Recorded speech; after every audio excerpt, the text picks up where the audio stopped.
Restart ಕೇಳೋಕೆ powerful ಅನಿಸುತ್ತೆ ಅಲ್ವಾ? ಆದರೆ ಅದರ ಅಸಲಿ ಮುಖನೇ ಬೇರೆ ಇದೆ.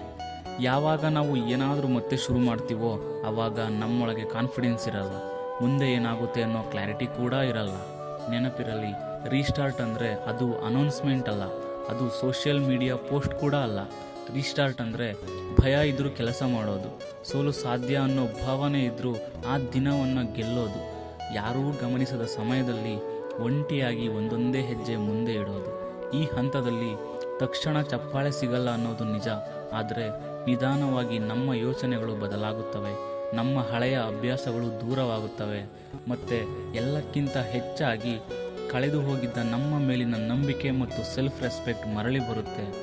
ರೀಸ್ಟಾರ್ಟ್ ಇವತ್ತೇ ನಮ್ಮ ಲೈಫನ್ನು ಸಂಪೂರ್ಣವಾಗಿ ಬದಲಿಸಲ್ಲ ಅನ್ನೋದು ನಿಜ, ಆದರೆ ಇವತ್ತಿನಿಂದ ನಮ್ಮ ಜೀವನದ ದಿಕ್ಕನ್ನು ಮಾತ್ರ ಖಂಡಿತ ಬದಲಿಸುತ್ತೆ.